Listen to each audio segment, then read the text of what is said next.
नमस्कार। BA part third, BA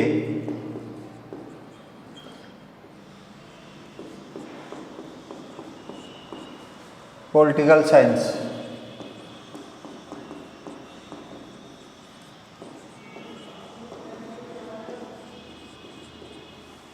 आज हम प्लेटो के बारे में पढ़ेंगे।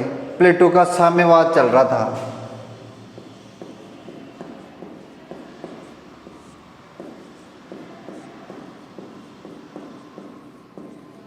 प्लेटो का साम्यवादी सिद्धांत।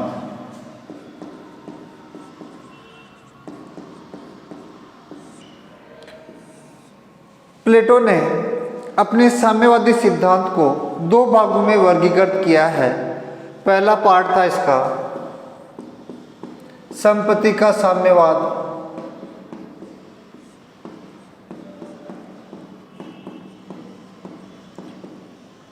दूसरा पार्ट है पत्नी या परिवार का साम्यवाद।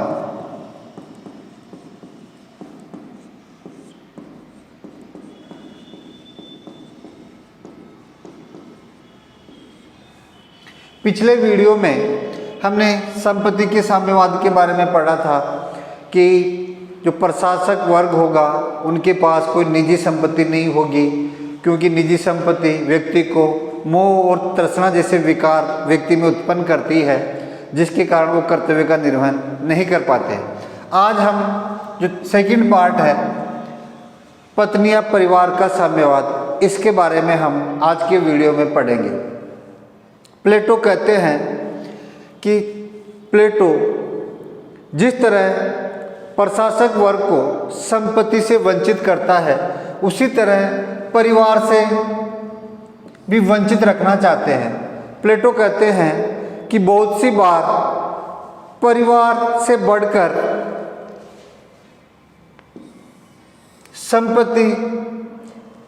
संपत्ति जैसा तत्व या परिवार जैसा तत्व व्यक्ति में कई विकार उत्पन्न कर देता है, और प्रशासक वर्ग के हाथ के अंदर महत्वपूर्ण दायित्व होता है।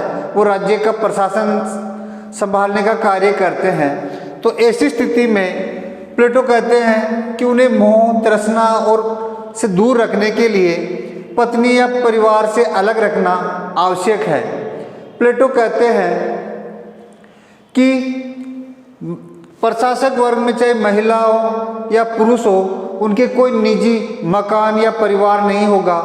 वो सरकारी बैरकों में रहेंगे, सरकारी भोजनालयों में भोजन करेंगे, यानी परिवार से वो हमेशा दूर रहेंगे। प्लेटो की मान्यता है कि जब इस तरह परिवार नहीं रहेगा तो विवाह जैसी संस्था को हमेशा के लिए समाप्त कर दिया जाएगा, और विवाह जैसी संस्था समाप्त होने के बाद जो प्रशासक वर्ग के लोग हैं उनका परिवार या पत्नी या बच्चों के प्रति किसी प्रकार का मोह नहीं रहेगा। इस प्रकार प्लेटो अपनी पत्नी या परिवार के साम्यवाद का सिद्धांत लागू करने का प्रयास करते हैं। इनके कई आधारों पर इस साम्यवाद का प्लेटो ने समर्थन किया है। तो पहला है अभिभावक वर्ग को परिवार के मोह से मुक्त करना।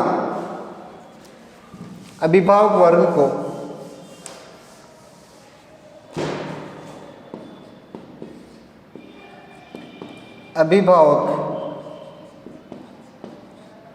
वर्ग को परिवार के मोह से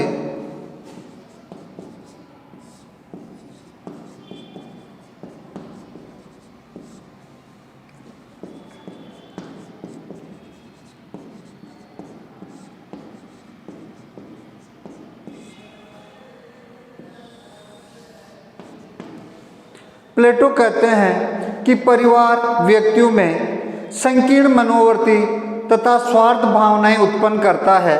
इसलिए दार्शनिक वर्ग या अभिभावक वर्ग को परिवार से हमेशा दूर रखा जाना चाहिए, और इन पारिवारिक मोह चिंताओं में फंसकर व्यक्ति सार्वजनिक कर्तव्यों के संपादन में वैसी सजगता या कर्तव्य परायणता का परिचय नहीं दे सकता जैसी सजगता अभिभावक वर्ग के व्यक्तियों में होनी चाहिए। इसलिए प्लेटो अभिभावक वर्ग के व्यक्ति, अभिभावक वर्ग में दार्शनिक और सैनिक वर्ग आते हैं, तो उनको प्लेटो परिवार से मुक्त करना चाहते थे कि परिवार के मोह जाल में फंसकर जो प्रशासक वर्ग के व्यक्ति है वो अपने कर्तव्यों का पालन सही ढंग से नहीं कर पाते हैं, तो संपत्ति की तरह ही प्लेटो परिवार से भी इनको वंचित रखने के लिए साम्यवाद का सिद्धांत देता है। दूसरा जो विचार है महिलाओं की मुक्ति तथा समानाधिकार।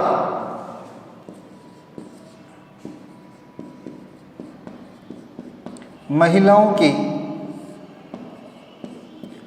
मुक्ति तथा समानाधिकार।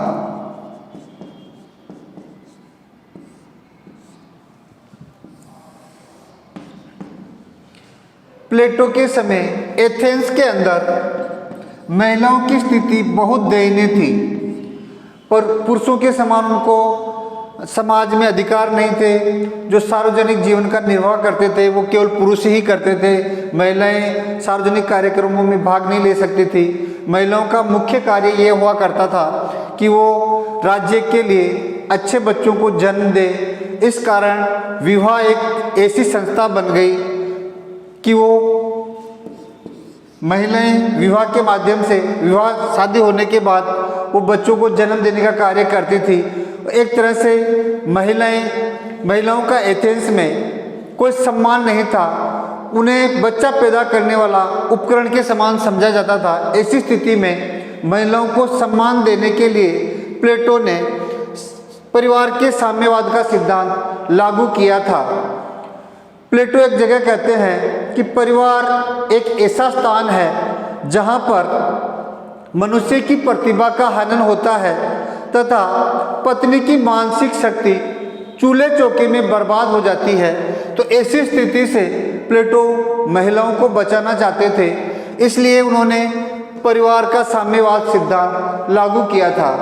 तीसरा जो कारण बताया वो था श्रेष्ठ संतान की प्राप्ति। श्रेष्ठ संतान की प्राप्ति।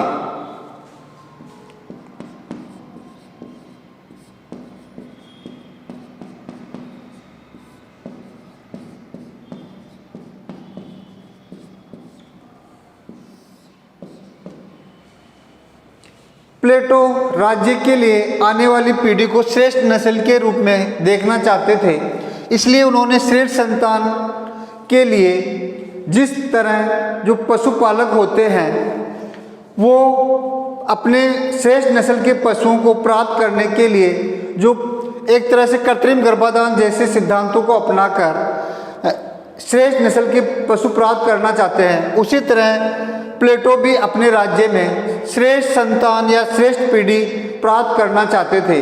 तो इसके लिए प्लेटो कहते हैं कि सामूहिक रूप से जो महिलाएं होगी वो सभी की सामूहिक रूप से पत्नियां होगी और जो निश्चित आयु प्राप्त कर लेंगे वो महिला और पुरुष साथ रह सकेंगे। ऐसी स्थिति में जो उनसे जो उत्पन्न संतान होगी वो श्रेष्ठ नस्ल की होगी।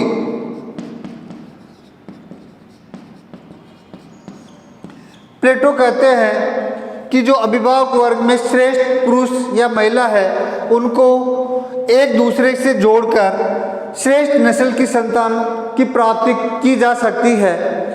इसके साथ ही जो उनसे जो बच्चे पैदा होंगे उनका पालन पोषण राज्य द्वारा किया जाएगा और जो उनसे संतान उत्पन्न होगी वो बच्चे न तो अपने माता पिता को पहचान पाएंगे और न ही माता पिता अपने बच्चों को पहचान सकते हैं। तो ऐसी स्थिति में प्लेटो परिवार के साम्यवाद का सिद्धांत लागू करना चाहता था।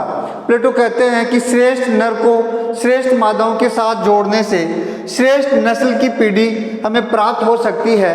तो इस आधार पर प्लेटो परिवार का साम्यवादी सिद्धांत लागू करना चाहते थे। तो ये था प्लेटो का साम्यवाद। हमने दो रूपों में इनको पढ़ा था साम्यवाद को, संपत्ति का साम्यवाद और परिवार का साम्यवाद।